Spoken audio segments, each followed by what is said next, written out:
بسم اللہ الرحمن الرحیم۔ الحمد للہ رب العالمین، والصلاة والسلام علی سید المرسلین و خاتم النبیین، اما بعد۔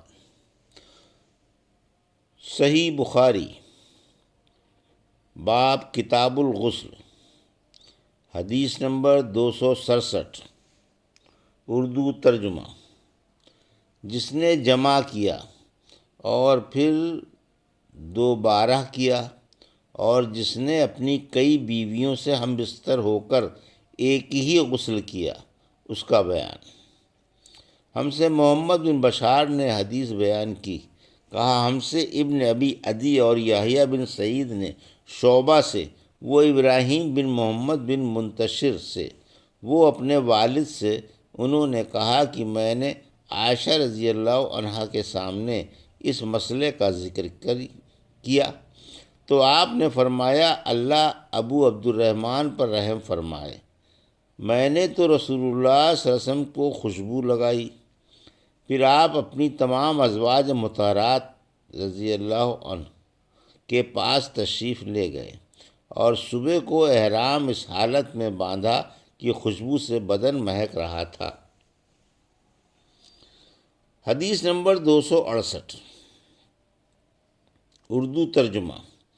ہم سے محمد بن بشار نے بیان کیا، انہوں نے کہا ہم سے معاذ بن حشام نے بیان کیا، انہوں نے کہا مجھ سے میرے والد نے قتادہ کے واسطے سے کہا، ہم سے انس بن مالک رضی اللہ عنہ نے کہ نبی کریم صلی اللہ علیہ وسلم دن اور رات کے ایک ہی وقت میں اپنی تمام ازواج مطہرات رضی اللہ عنہ کے پاس گئے، اور یہ 11 تھیں، 9 منکوحہ اور 2 لونڈیاں۔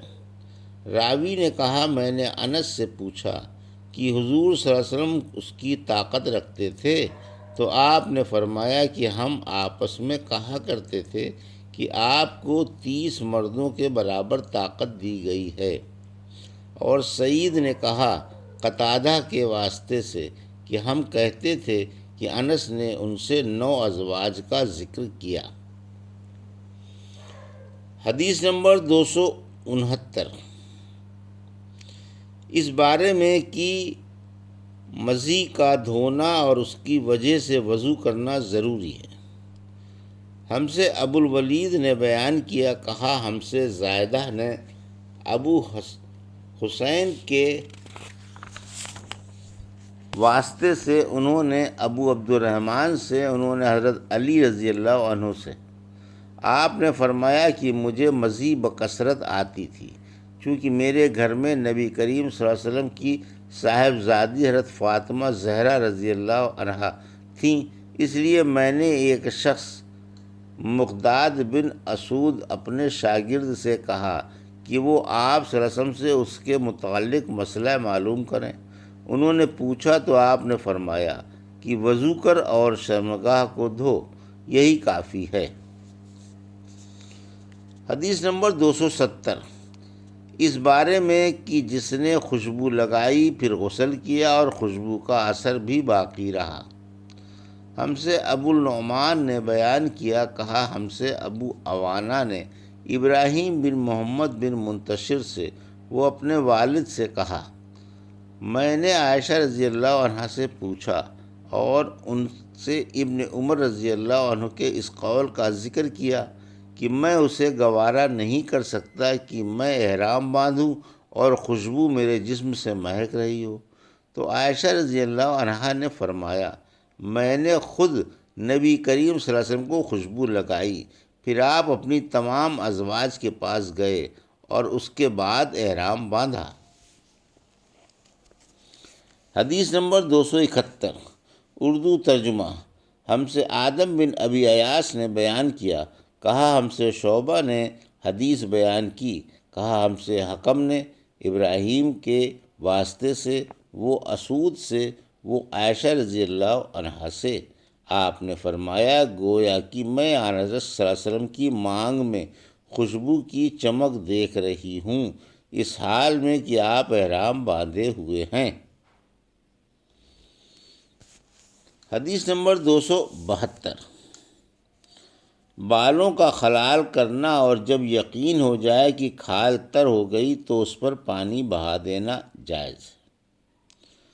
ہم سے عبدان نے بیان کیا، انہوں نے کہا ہم سے عبداللہ نے بیان کیا، انہوں نے کہا ہم سے حشام بن عروہ نے بیان کیا، انہوں نے اپنے والد کے حوالے سے کہ ام المومنین حضرت عائشہ رضی اللہ عنہ نے فرمایا کہ رسول کریم صلی اللہ علیہ وسلم جنابت کا غسل کرتے تو پہلے اپنے ہاتھوں کو دھوتے اور نماز کی طرح وضو کرتے، پھر غسل کرتے، پھر اپنے ہاتھوں سے بالوں کا خلال کرتے، اور جب یقین کر لیتے کہ جسم تر ہو گیا ہے تو 3 مرتبہ اس پر پانی بہاتے، پھر تمام بدن کا غسل کرتے۔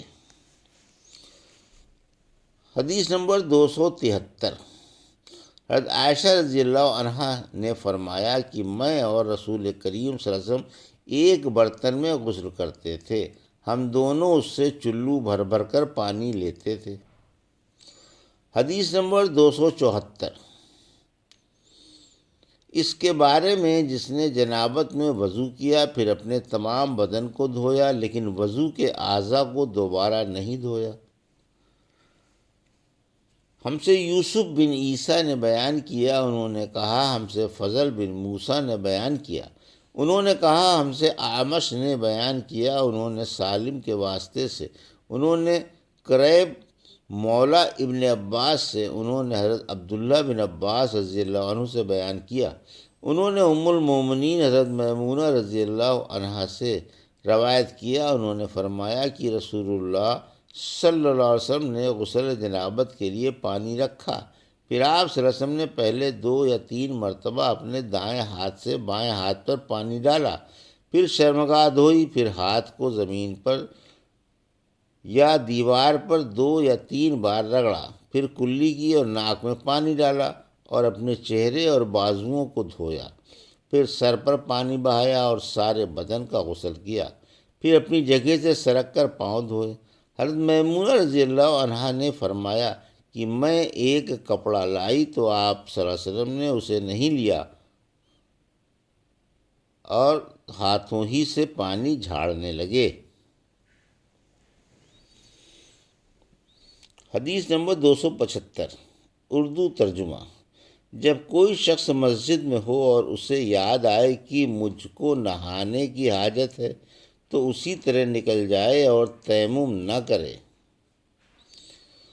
ہم سے عبداللہ بن محمد نے بیان کیا، کہا ہم سے عثمان بن عمر نے بیان کیا، کہا ہم کو یونس نے خبر دی زہری کے واسطے سے، اور وہ ابو سلمہ سے، وہ ابو ہریرہ رضی اللہ عنہ سے کی نماز کی تکبیر ہوئی اور صفیں برابر ہو گئیں، لوگ کھڑے تھے کہ رسول کریم صلی اللہ علیہ وسلم اپنے حجرے سے ہماری طرف تشریف لائے۔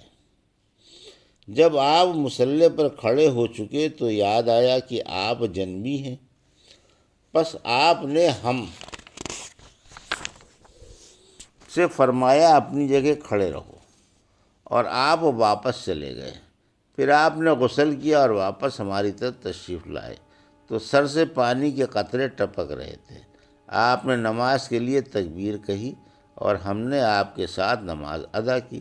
عثمان بن عمر سے اس روایت کی مطابقت کی ہے۔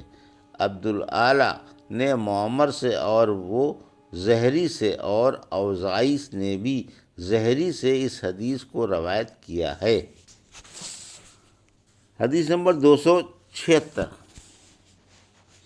باب اس بارے میں کہ غسل جنابت کے بعد ہاتھوں سے پانی جھاڑ لینا سنت نبوی ہے۔ ہم سے عبدان نے بیان کیا، کہا ہم سے ابو حمزہ محمد بن میمون نے کہا میں نے اعمش سے سنا، انہوں نے سالم بن ابی الجعد سے، انہوں نے قریب سے، انہوں نے ابن عباس رضی اللہ عنہ سے، آپ نے کہا کہ حضرت میمونہ رضی اللہ عنہا نے فرمایا کہ میں نے نبی کریم صلی اللہ علیہ وسلم کے لیے غسل کا پانی رکھا اور ایک کپڑے سے پردہ کر دیا، پہلے آپ نے اپنے دونوں ہاتھوں پر پانی ڈالا اور انہیں دھویا، پھر اپنے دائیں ہاتھ سے بائیں ہاتھ میں پانی لیا اور شرمگاہ دھوئی، پھر ہاتھ کو زمین پر مارا اور دھویا، پھر کلی کی اور ناک میں پانی ڈالا اور چہرے اور بازو دھوئے، پھر سر پر پانی بہایا اور سارے بدن کا غسل کیا۔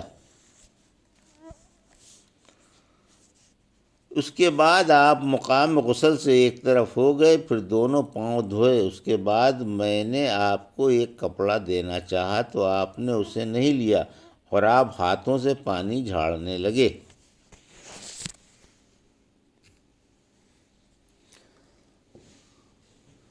یہ تھی صحیح بخاری باب کتاب الغسل کی حدیث نمبر 266 سے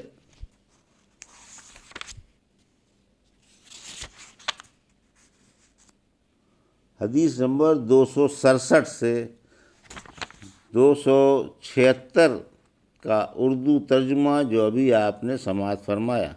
اللہ سے دعا ہے کہ اللہ ہمیں ان حدیثوں کی صحیح سمجھ عطا فرمائے اور ان پر عمل کرنے کی توفیق عطا فرمائے، آمین یا رب العالمین۔